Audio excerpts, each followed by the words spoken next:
Ainsi, nous avons vu que Bohr, via ses hiérarques, avait été misérable dans son action sous le joug communiste, mais également misérable dans la façon dont elle a considéré son passé.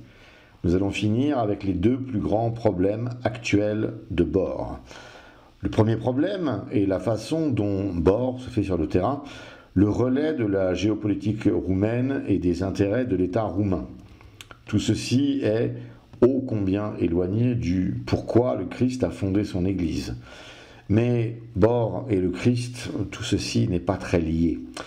On le voit le plus clairement dans la problématique de la juridiction de Bohr en République de Moldavie, avec le cas historique de la Bessarabie et le cas plus récent de la Transnistrie. En 1990, les Roumains et les Moldaves de la République de Moldavie n'ont pas pu, ou pas voulu, ou pas réussi à réunir les deux entités politiques en une seule. Ainsi, il y a la République de Roumanie, qui contient une province appelée Moldavie, avec Iași ou Iași comme capitale régionale, et il y a la République de Moldavie, située entre l'Ukraine et la Roumanie, avec Chișinău comme capitale. La Moldavie est aussi dans l'orbite européenne, mais a une histoire davantage liée à la Russie, si vous vous souvenez de la conquête russe de 1812. Ainsi, la société civile de la République de Moldavie est biculturelle, russe et roumaine. Nombreux sont les Moldaves à parler les deux langues. Se heurtent ici deux visions historiques du temps long. L'histoire roumaine de la continuité d'As, qu'on peut appeler dacisme, et la vision russe d'une spécificité linguistique et ethnique moldave, qu'on peut qualifier de moldavisme. En 1992, pour se conformer aux volontés de retour à la grande Roumanie des élites politiques roumaines, Bohr a réorganisé ses diocèses pour inclure un diocèse en République de Moldavie, ce qui a poussé certains Moldaves roumanophones à quitter l'orbite de Bohr pour rejoindre un synode local qui soit plus en accord avec la vision du moldavisme.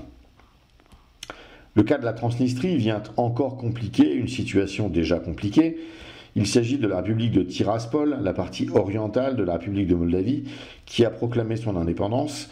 Cette autonomie est soutenue par Bohr afin d'affaiblir la République de Moldavie, alors que cette zone géographique fut très peu roumanophone, uniquement lors de l'avancée des troupes d'Antonescu alliées aux nazis contre les soviétiques.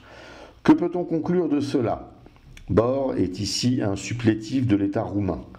Une église devrait être une source de paix, d'unité, d'apaisement. La situation en République de Moldavie est maintenant terriblement confuse du point de vue ecclésiastique.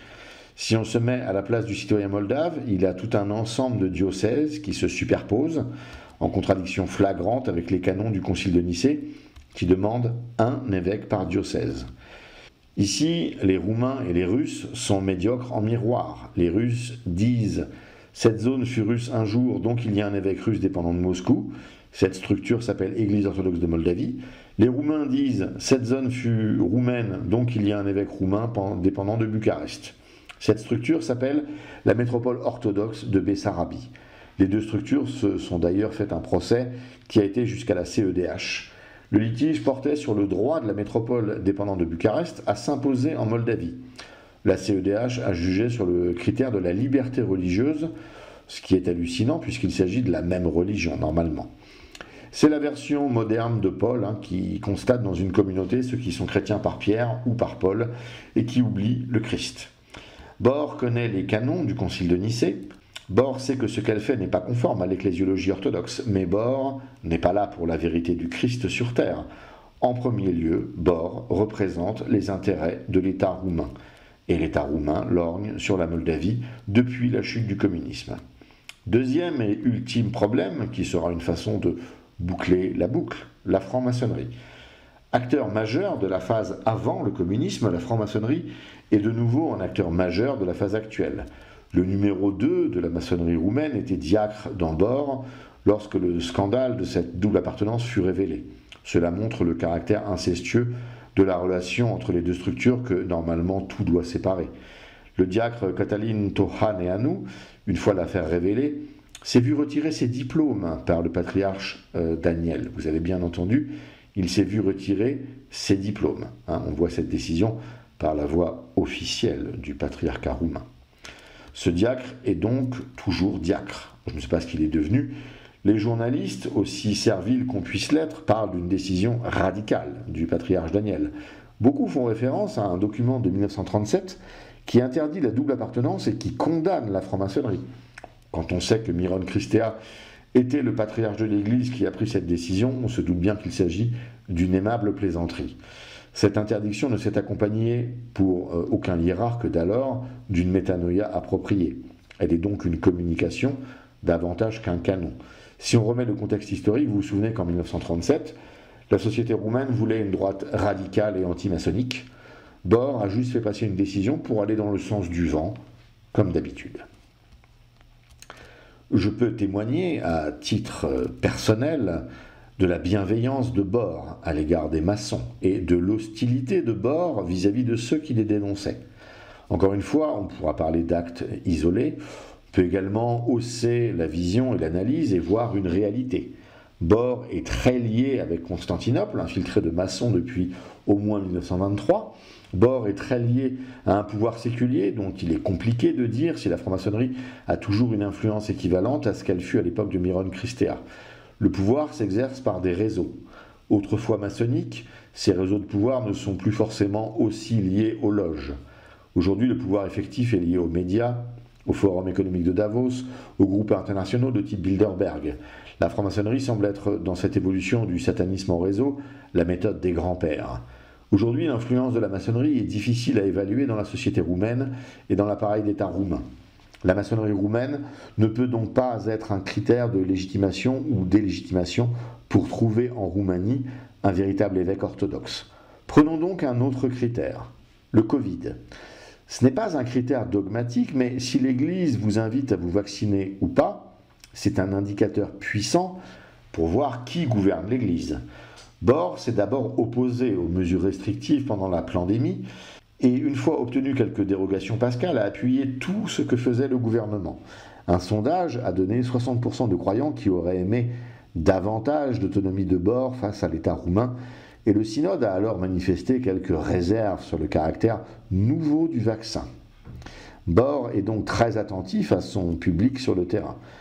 Le patriarche Daniel a néanmoins publié une brochure à ses ouailles déclarant « Vaccinarea împotriva Covid-19 en Romania gratuita, volontară, sigura ». Donc je traduis, la vaccination contre le Covid-19 en Roumanie, gratuite, volontaire, sûre. Le porte-parole de Bor a donc fait visiteur médical sur les plateaux télé pour appeler la population à se vacciner. À côté, et je maintiens que cela n'est pas un problème dogmatique, le synode vétéro-calendariste de Roumanie a interdit de façon très claire la vaccination à ses ouailles. Les stilvèques, comme on dit, ont donc privilégié la santé de leurs ouailles plutôt que d'obéir servilement aux autorités. Ce problème non dogmatique a eu néanmoins quelques implications dogmatiques dans le domaine liturgique.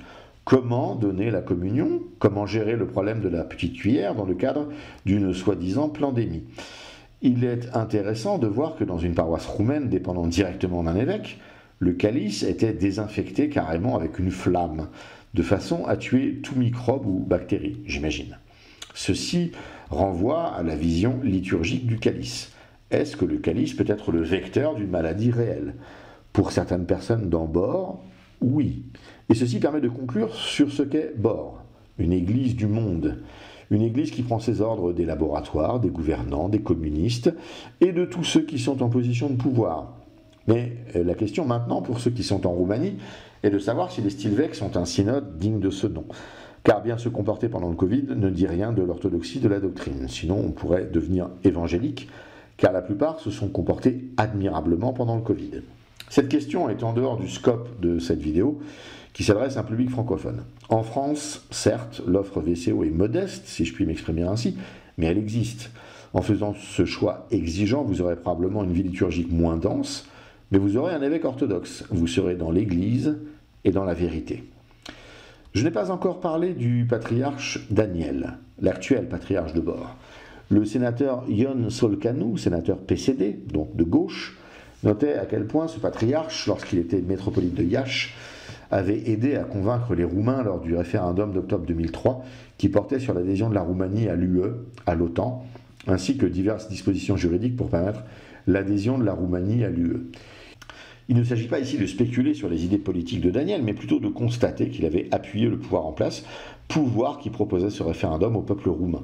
Le référendum avait été proposé par le Premier ministre Adrian Nastase, qui se souvenait comment Daniel avait fait des déclarations pendant la liturgie, appelant les Roumains à voter favorablement. Daniel est ici représentatif de cette constante de l'alignement de bord sur les besoins du pouvoir en place. Daniel Ciobotea est né en 1951 dans le Joudetz de Timiș. Il rentre au séminaire de Sibiu en 1970, puis part faire son doctorat à Bucarest en 1974. Son directeur de thèse est Dumitru Staniloae. Il étudiera également 2 ans chez les protestants à Strasbourg et chez les catholiques à Freiburg. Inutile de rappeler qu'à cette époque, il faut que les communistes approuvent votre sortie du territoire. Il est nommé pour participer à différentes rencontres œcuméniques, ce qui l'amène à voyager à l'international. Il embrasse le monachisme en 1987 au monastère de Siastria, avec le père Cléopas comme parrain de monachisme. Seulement 3 ans plus tard, en 1990, il est fait évêque vicaire du métropolite de Timișoara et devient quelques semaines plus tard métropolite de Moldavie. À partir de 1992, il occupe également un poste de professeur à la faculté de théologie de Iași. Parallèlement, il continue à superviser toutes les actions de bord pour l'œcuménisme. Le CNSAS, la commission qui étudie les archives de la police politique communiste, a constaté que le dossier de Daniel Ciobotea avait été détruit en 1989. Lorsqu'il est interrogé sur l'attitude de bord pendant le communisme, il répond, tel un jésuite, qu'une distinction claire doit être faite entre la coopération au profit de l'Église et des fidèles et la collaboration au détriment des tiers et de l'Église. Un peu plus loin dans l'interview, il ajoute « Le contexte de la dictature ne doit pas être simplement ignoré. L'Église a dû lutter pour sa survie dans les conditions les plus difficiles. Le grand nombre de martyrs en témoigne. Dans le même temps, la coopération avec le système a permis d'éviter que la situation ne s'aggrave. Il était impossible pour l'Église de ne pas coopérer avec l'État totalitaire. » Fin de citation. Je rappelle que ceci ne correspond à aucune attitude de hiérarque et de saint pendant les grandes persécutions du passé. Jamais Athanase, Cyril, Basile, Jean Chrysostome n'ont collaboré avec les adversaires de l'Église. Toute l'histoire de l'Église orthodoxe témoigne de l'exact contraire de ce que déclare Daniel ici. Le journaliste Mircea Dinescu, révolutionnaire de la première heure en 1989, présent dans le studio de télévision pendant les événements de décembre 89, a eu accès aux archives de la Securitate avant que le dossier de Daniel ne soit détruit. Il a déclaré avoir vu le nom du futur patriarche dans les collaborateurs. Il a déclaré qu'au total 16 dossiers ont été détruits. Beaucoup de Roumains murmurent que Daniel est franc-maçon. Impossible à dire. Il faut laisser le temps aux historiens de travailler. Ce qui est sûr est que Daniel, comme les autres, a collaboré et a théorisé de façon à justifier sa collaboration. Ce que nous constatons est qu'il joue ce jeu incestueux avec le pouvoir. Je te favorise et tu me subventionnes. Il ne s'agit plus ici de symphonie byzantine, nous sommes dans autre chose. En 2005, le département national anticorruption révélait qu'un poste de prêtre se monnaie auprès d'un évêque environ 3 à 5 000 euros. Un poste dans une grande ville monte à 15 000 euros et à Bucarest, on parle de 40 à 50 000 euros. Généralement, le prêtre rentre dans ses frais en 2 ans environ. Ceci est tiré d'un article du magazine Quotidianoul du 3 octobre 2006. Je ne sais pas si Daniel en croque tout en haut comme un parrain de la mafia, mais à minima, il laisse faire cela. Cette église est un cloaque d'une puanteur sans pareille. Et surtout, on imagine avec le temps l'effet désastreux que cela peut avoir sur le peuple roumain, conscient de ses agissements.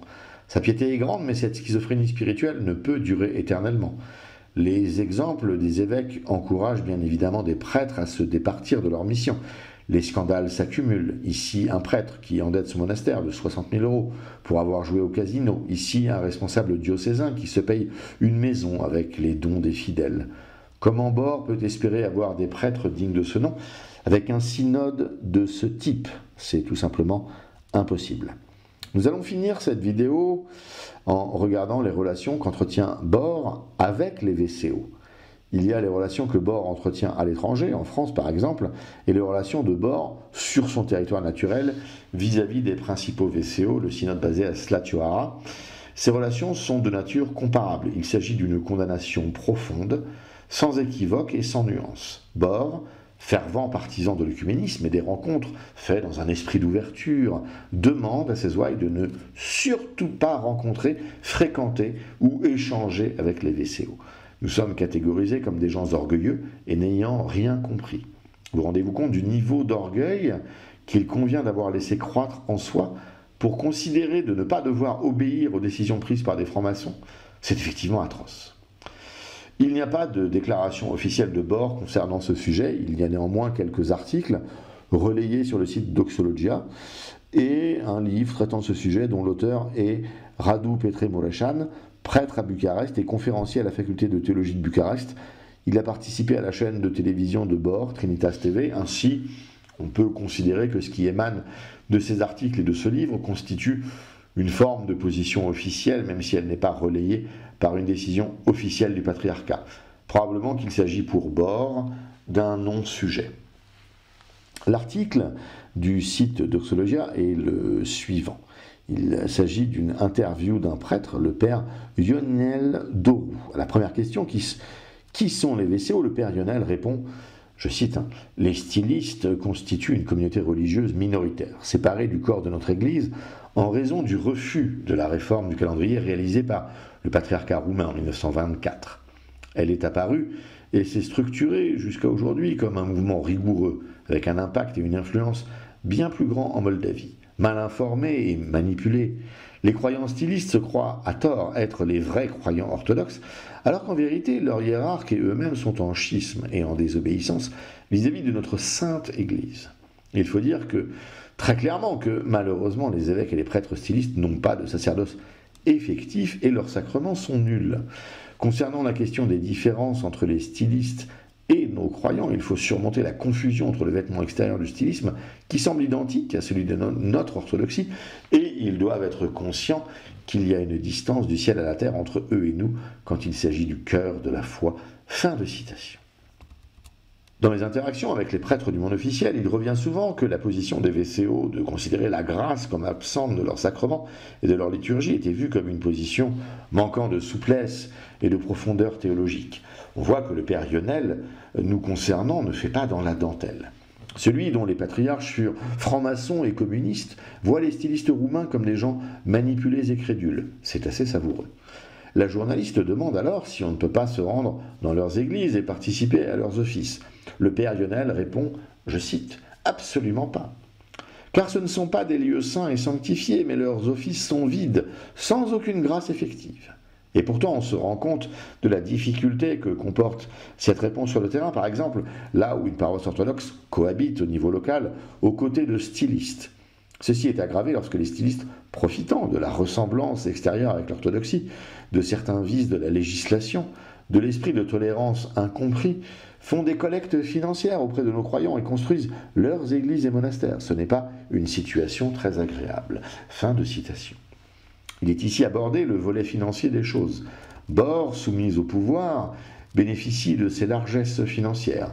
Ici un terrain cédé, ici une exonération fiscale. Les VCO ne bénéficient pas de ces largesses. Tout ce qu'ils ont bâti a été financé de leurs propres deniers. Ce n'est pas une situation très agréable, certes, mais elle a le mérite de la clarté. La journaliste fait ensuite remarquer que ce calendrier julien est pourtant encore en usage en Russie, en Serbie ou à Latos.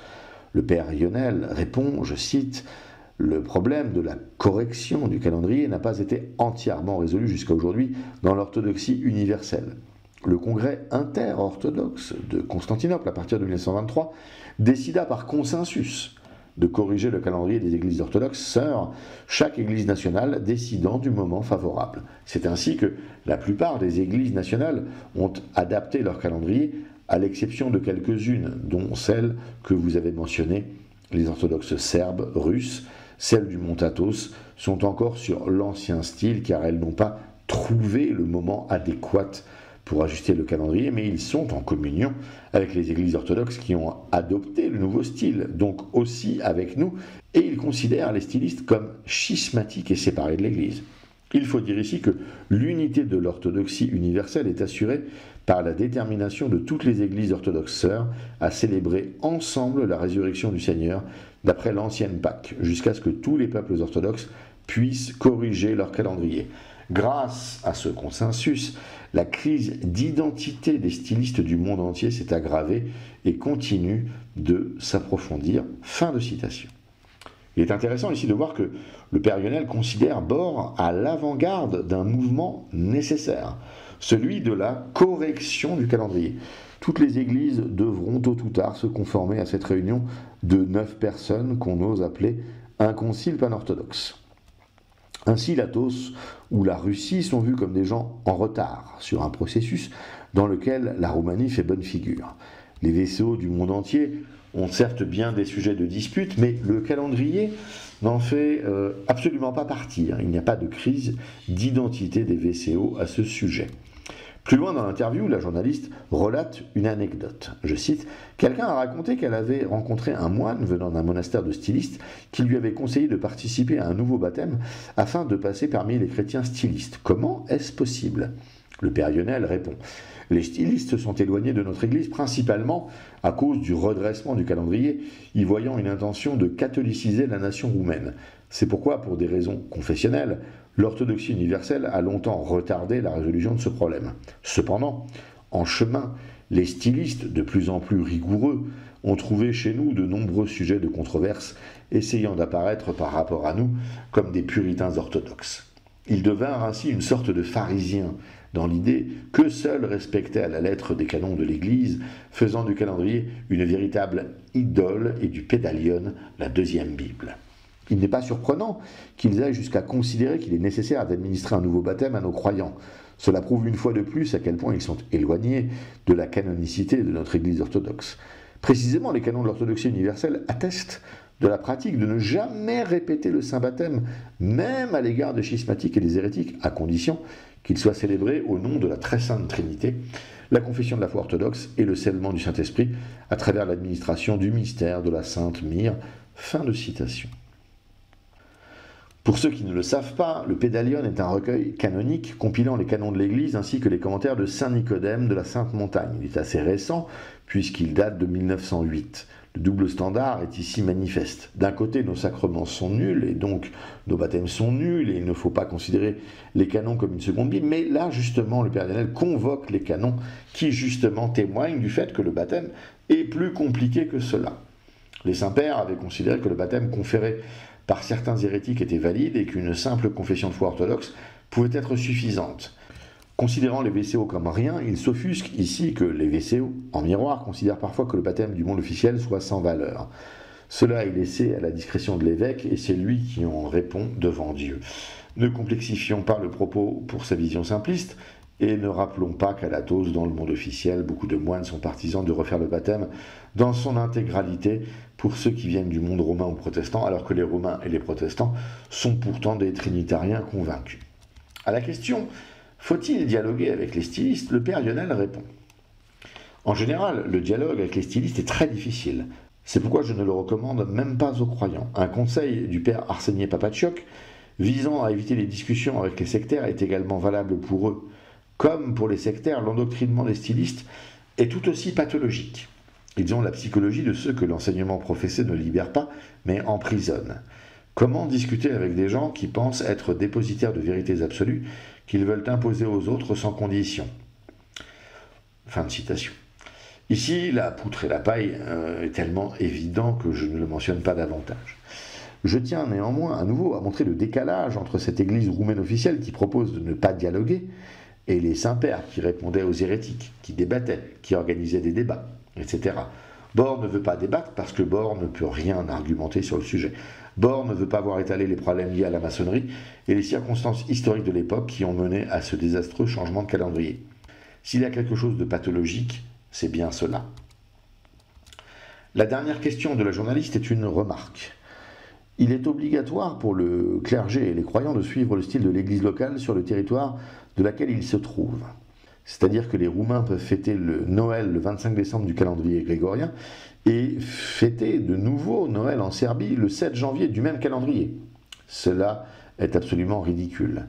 Le père Lionel répond et conclut « Notre Église n'a pas procédé seule à l'adoption du calendrier grégorien, avec son adoption par l'État en 1919, mais seulement après le congrès interorthodoxe de Constantinople en 1923, qui a décidé de corriger également le calendrier dans les églises orthodoxes en supprimant la différence de 13 jours par lequel le calendrier julien était en retard par rapport au bon, c'est-à-dire le 21 mars au lieu du 8 mars où le calendrier julien était arrivé. La date de l'équinoxe de printemps, le 8 mars, est ramenée au 21 mars correspondant au calendrier solaire tel qu'établi par les pères lors du premier concile œcuménique de Nicée. Cependant, il existe encore quelques églises orthodoxes qui maintiennent le calendrier julien non corrigé, comme le patriarcat de Jérusalem, l'église russe et l'église serbe, ainsi que les monastères du Mont Athos, à l'exception de Vatopédie. Afin de ne pas briser l'unité de l'église orthodoxe, les dirigeants des églises orthodoxes, réunis lors de la conférence pan-orthodoxe à Moscou en 1948, ont décidé que, afin de maintenir et de renforcer l'orthodoxie, toutes les églises devraient célébrer Pâques à la même date, le dimanche, mais pas en même temps que la Pâque juive, étant donné que la Pâque alexandrine satisfait pleinement à cette exigence de l'Église. Ainsi, il a été établi que toutes les églises orthodoxes célèbrent Pâques seulement après l'ancienne Pâque, jusqu'à ce que toutes les églises orthodoxes sœurs adoptent le calendrier julien corrigé en ce qui concerne les jours fériés fixes. Chaque église autocéphale devrait utiliser le calendrier dont elle dispose. Dans le même temps, la conférence de Moscou considère qu'il est obligatoire pour le clergé et les fidèles de suivre le style de l'église locale sur le territoire de laquelle ils se trouvent. L'attitude et l'exemple des églises orthodoxes qui n'ont pas encore adopté le calendrier fixe ont encouragé un certain nombre de croyants de notre pays et d'autres églises orthodoxes à conserver l'ancien style, d'où le nom qui leur a été donné de stylistes.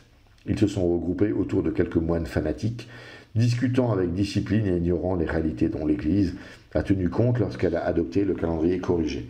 Les stylistes font du calendrier le centre de leur doctrine religieuse et de leur vie, considérant que le salut ou la damnation éternelle ne dépendent pas de l'exactitude de l'enseignement de la foi et de l'accomplissement des commandements de l'Église, mais de l'observance du calendrier sacré qui est l'ancien.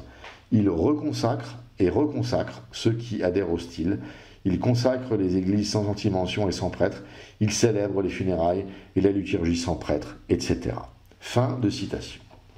Il est intéressant de constater que le Pédalion ne doit surtout pas être une seconde Bible, mais la réunion de 9 personnes en 1923, sous la présidence d'un patriarche franc-maçon, et la réunion organisée par les soviets en 1948 ont, elles, une autorité certaine. C'est assez fascinant à constater. Ici, le père Lionel caricature bien évidemment la position des VCO, même si en Roumanie, puisque cela est le sujet de discorde, le calendrier tient une place importante. Il aborde ensuite un point crucial. Sans moyens étatiques, les VCO roumains ne sont pas présents sur tout le territoire. Il y a donc des déserts liturgiques. Il y a donc beaucoup d'offices domestiques et de funérailles qui se déroulent sans prêtre. C'est la dure réalité de l'orthodoxie aujourd'hui. Même en Roumanie, pays qui bénéficie du plus grand synode VCO du monde, il y a des pans entiers du territoire qui sont sans présence de l'Église. Le livre du père Mourechan est du même acabit. Il commence par présenter le problème du calendrier sous un angle exclusivement astronomique, puis rappelle l'autorité des rencontres de 1923 à Constantinople et 1948 à Moscou. Il n'est jamais répondu aux arguments VCO concernant les appartenances maçonniques de 1923 et le problème du communisme en 1948. Il suffit que quelqu'un ait le titre de patriarche pour que, magiquement, ces décisions deviennent normatives. Alors que, bien évidemment, l'autorité découle de la foi et non l'inverse. Dieu merci, les saints-pères de la haute antiquité et du Moyen-Âge n'ont pas regardé les titres des hérétiques pour les considérer hérétiques, mais bien leur doctrine. Le père Mourechan devrait se souvenir que Nestorius était patriarche de Constantinople, et pourtant les chrétiens authentiques ont refusé d'écouter son enseignement, car il n'était pas chrétien. Le père Mourechan devrait se souvenir que les sièges d'Orient ont désavoué le patriarche de Rome, la plus grande autorité de l'Église, lorsque celui-ci est devenu hérétique sur son ecclésiologie et sur la procession du Saint-Esprit. Ainsi, il n'était pas très compliqué de ne pas écouter les décisions de pseudo-conciles tenus par des francs-maçons ou organisés par des communistes. Ensuite, sans dire un seul mot sur la terrible répression que les pieux croyants roumains ont souffert pour garder la foi des ancêtres, le père Mourechan semble à mi-mot la comprendre puisqu'il nous cite un extrait du Code civil de 1864 alors en vigueur. Je cite. Ceux qui, par l'un des moyens énumérés, donc entre parenthèses, paroles, prononcées en public, cris, documents authentiques ou publics, écrits, estampes, dessins, gravures, emblèmes, vendus ou exposés à la vente, distribués en public, fin de la parenthèse, provoqueront directement la désobéissance aux lois ou aux autorités constituées, au mépris de la religion dominante ou à d'autres religions, en haine ou en mépris du gouvernement, seront punis d'un emprisonnement d'1 mois à 1 an et d'une amende de 500 à 5000 lei. Ceci étaient les articles 294 et 181.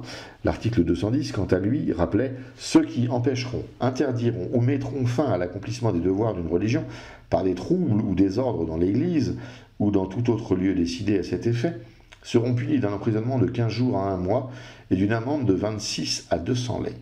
Alors, je ne savais pas que ne pas venir à l'église constitue un délit, surtout lorsqu'elle devenait la marionnette des loges. Le père Moureschan ne réussit simplement pas à nous faire comprendre qu'il y a bien eu une gravissime différence entre les actions des stylistes et les persécutions qu'ils ont subies au simple regard de la loi. Son ouvrage reprend également la théorie de la gendarmerie roumaine de 1936. Les VCO roumains seraient une création russe pour déstabiliser la Roumanie, une sorte de 5e colonne bolchevique. N'étant étouffé par aucun scrupule, il s'étonne de la relative tranquillité qu'ont vécu les VCO roumains pendant le communisme, pendant que l'Église officielle produisait selon lui des martyrs à un rythme industriel. Bon, c'est tout de même phénoménal d'avoir une Église dont le synode a collaboré à ce point, qui a collaboré mais qui a également produit la théologie qui soutient sa collaboration, d'avoir un synode de cet acabit et de regarder les VCO comme des collaborateurs. S'il y a bien une structure qui ne peut pas accuser quiconque d'avoir collaboré avec les communistes, c'est bien Bord. Mais répondons sur cette tranquillité des VCO pendant la période communiste. Le père Moureschan fantasme une proximité entre Anna Poker et les VCO roumains qui serait à l'origine de cette tranquillité. Les archives de la Securitate racontent une autre histoire. Les travaux académiques de Lavinia Stan et de Lucian Turcescu montrent que les VCO, comme les autres minorités religieuses, ont été traités de façon répressive. Il y a eu des arrestations, des campagnes de dénigrement, comme pour les catholiques et les néo-protestants. Les VCO eux-mêmes ayant vécu cette période témoignent d'avoir été suivis, écoutés, infiltrés, surveillés. Le chercheur Denis Deletan a montré dans ses recherches comment la police politique roumaine avait systématiquement infiltré les mouvements religieux différents de Bord pour exacerber les tensions internes et conduire à toujours plus de divisions. Ceux qui ont étudié l'histoire de l'Église russe hors frontières connaissent bien cette façon de faire des communistes. Catherine Verderi a mené une étude sous un angle d'avantage économique et a montré comment les VCO roumains étaient exclus économiquement et socialement de la même façon que les catholiques et les protestants. Là aussi, son étude se base beaucoup sur les témoignages des VCO roumains. Si le père Moureschan avait un peu étudié la question, il aurait pu s'abstenir de mentir. Mais ce n'est pas la vérité qui l'intéresse, c'est de produire une réalité alternative, un voile sur la réalité des VCO, de leur histoire et de celle de Bord. Bref, son ouvrage n'est que l'énième manifestation de la médiocrité de Bord et de son besoin pathologique de mentir pour défendre l'indéfendable. Le moment est venu de conclure cette longue étude. L'Église orthodoxe en Roumanie plonge ses racines dans l'orthodoxie la plus irréprochable. Historiquement, dans l'ombre d'un patriarcat de Constantinople sous domination ottomane, l'Église roumaine, à l'unisson de sa nation, a pu gagner son autonomie au fur et à mesure de la libération des occupations turques, russes et austro-hongroises. La Roumanie est historiquement consubstantielle de la foi orthodoxe, c'est la grande force de l'Église officielle. Ceci lui permet d'usurper la place de la vraie Église orthodoxe, éclipsée par un synode que nul chrétien ne peut reconnaître comme étant orthodoxe. Ce synode est la quintessence du sergianisme, c'est-à-dire d'une Église instrumentalisée pour les besoins d'un État. Ce synode est tellement sergianiste que l'on devrait créer le néologisme myroniste pour faire référence au patriarche Myron. Je rappelle que Myron n'a pas seulement collaboré activement avec le pouvoir séculier, il a lui-même exercé les plus hautes fonctions politiques. Si on peut résumer l'histoire de ce synode, il a connu 3 grandes phases. D'abord, la phase maçonnique, avec les patriarches Myron et Nicodime, qui avait pour but de rattacher la Roumanie à l'Occident et au catholicisme romain. Ceci était le but des élites politiques et maçonniques roumaines de l'entre-deux-guerres. Les anticorps de la nation roumaine furent la création d'un synode VCO, toujours existant aujourd'hui, ainsi qu'une réaction de droite nationale avec la figure historique de Cornelius Codreanu. Que ce soit les VCO roumains ou Codreanu, d'un certain point de vue, à l'échelle de la nation roumaine, leur action est un échec. Ce sont les circonstances historiques de la Seconde Guerre mondiale qui ont rendu impossible la manœuvre maçonnique de réunion avec Rome. Puis la position géographique de la Roumanie l'a enfermée dans le bloc soviétique, ce qui a permis à Bord de rentrer dans la seconde phase sergianiste historique. Bord a refusé le martyre, qui est le destin du chrétien sérieux sous la persécution, mais a choisi la collaboration avec le Satan communiste et a transformé l'évangile en une prédication de théologie morale et de soumission aux autorités athées et anti-chrétiennes. Et enfin, depuis la chute du communisme, Bord a entamé sa 3e phase sergianiste de soumission et d'instrumentalisation par l'État. À l'unisson avec des élites politiques alignées sur les intérêts euro-atlantistes, Bord accompagne la lente mutation qu'implique d'avoir une Roumanie sur cet axe idéologique.